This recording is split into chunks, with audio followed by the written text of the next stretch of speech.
अस्सलाम वालेकुम। मेरा नाम इनामदार गुलनाज। प्यारे बच्चों, ये वीडियो आप ही की सुविधा के लिए बनाया जा रहा है ताकि आप इसे सुनकर ज़्यादा से ज़्यादा फ़ायदा हासिल करें। आज हम जो वीडियो बनाने जा रहे हैं वो हिंदी संयुक्त 10वीं कक्षा लोकवाणी से है। इसकी पहली इकाई की पहली कविता आज हम देखने जा रहे हैं, जिसका नाम है सोंधी सुगंध। इसके कवि है डॉक्टर कृपाशंकर शर्मा और इनका जो टोपन नाम जिसको हम कहेंगे अचूक है। इन्होंने ये जो विधा लिखी है वो गीत विधा है और यहाँ पर पहली बारिश का वर्णन उन्होंने अपनी कविता द्वारा यहाँ पर किया है। कविता देखने से पहले हम उनका परिचय देखेंगे। डॉक्टर कृपाशंकर शर्मा जी, इनका जन्म 1949 एटा उत्तर प्रदेश में हुआ। डॉक्टर कृपाशंकर शर्मा अचूक जी हिंदी साहित्य की विविध विधाओं में लिखते रहे हैं। आपने गीत, गज़ल, कविताएं, दोहे एवं समीक्षाएं लिखी हैं। उनके साथ ही आपने बाल गीत तथा बाल कहानियों में भी उल्लेखनीय लेखन किया है। इस तरह से इनका संक्षिप्त परिचय हमने देखा। इनकी प्रमुख कृतियां हैं फिर भी कहना शेष रह गया, नदी उफान भरे, गीत संग्रह है ये, गीत खुशी के गाओ तुम, बाल गीत संग्रह है इत्यादि। अब प्रस्तुत कविता में उसके संबंध में हम थोड़ी सी मालूमात हासिल करेंगे। प्रस्तुत गीत में कवि ने वर्षा ऋतु का वर्णन किया है। साल में वैसे हम देखते हैं कि 3 मौसम होते हैं, सर्दी, गर्मी, बारिश। यहाँ पर कवि ने वर्षा ऋतु का वर्णन किया है।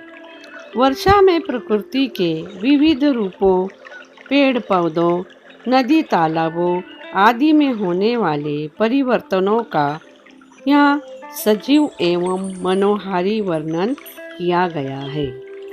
सजीव यानी बिल्कुल जीता जागता।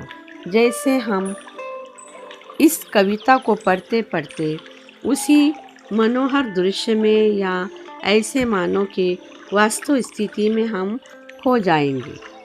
तो आज हम सोंधी सुगंध इस कविता को पढ़ने जा रहे हैं। सोंधी सुगंध का अर्थ है, सोंधी का मतलब है भीनी भीनी, सुगंधित, महक, खुशबू।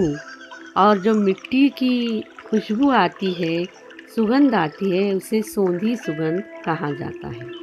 तो प्यारे बच्चों, अब हम कविता शुरू करेंगे।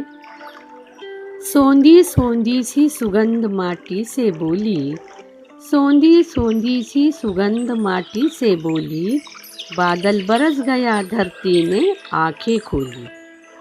इसका अर्थ है कि मीठी मीठी खुशबू, सोंधी सी खुशबू, महक, ये मिट्टी से कह रही है कि आप बादल बरस गया है और चारों तरफ ठंडी हवाएं चल रही हैं और तुम भी जाग जाओ, आंखें खोल दो।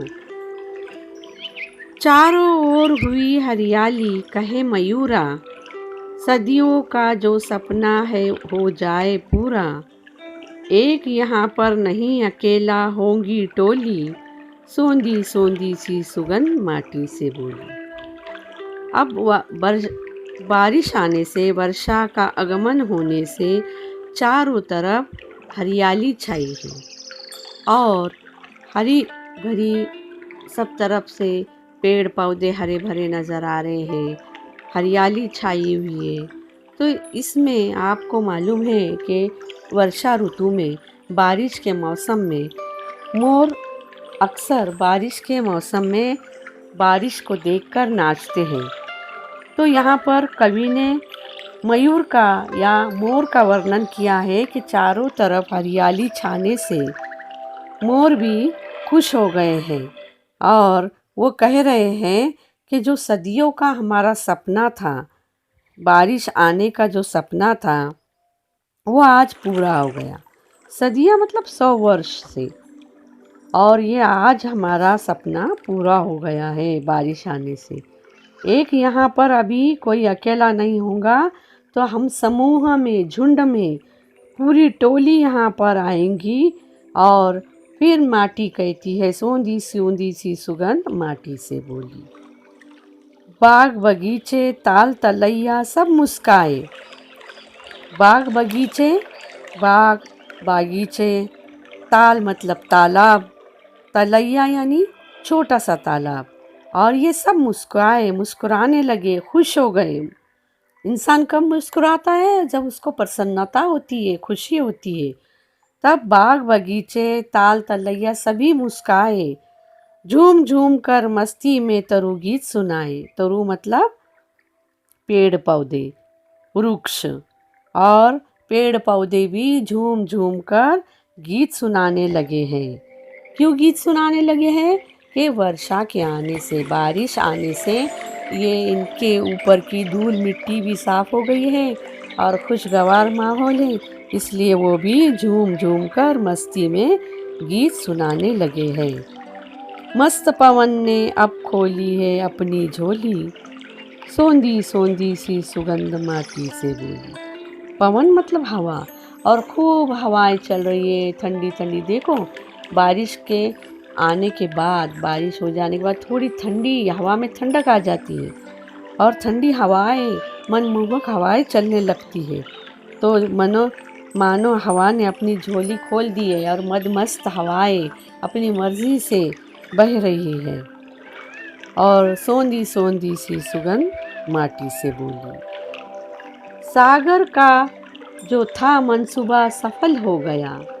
सागर का जो था मंसूबा सफल हो गया, खुशियों की दुनिया में आकर स्वयं खो गया।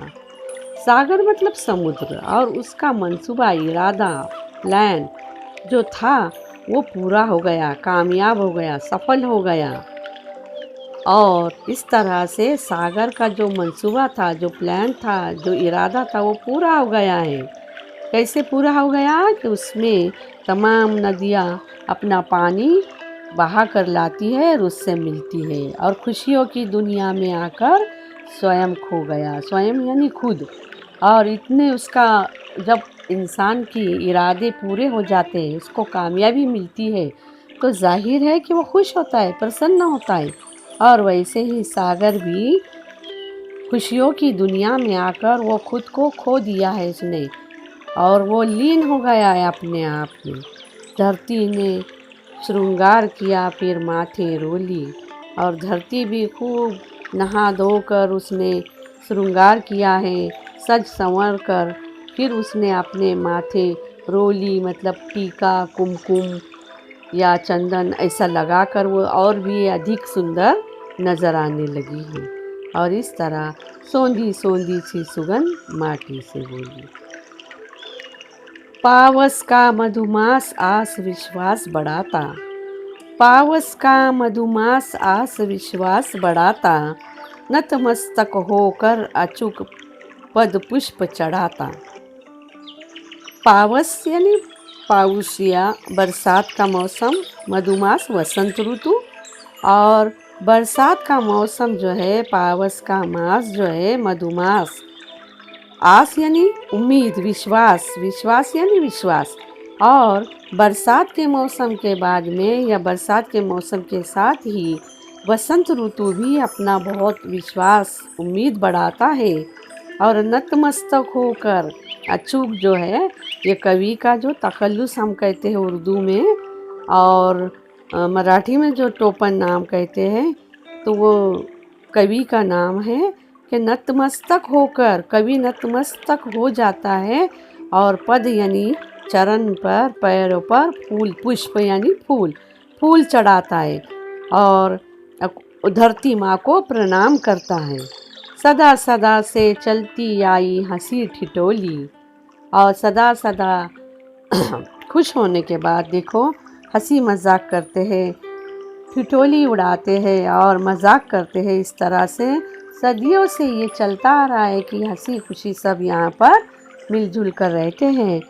और हमेशा हमेशा सदा सदा यानी हमेशा हमेशा हमेशा हमेशा से यहाँ चलती आई है हंसी ठिठोली, सोंधी सोंधी सी सुगंध माटी से बोली।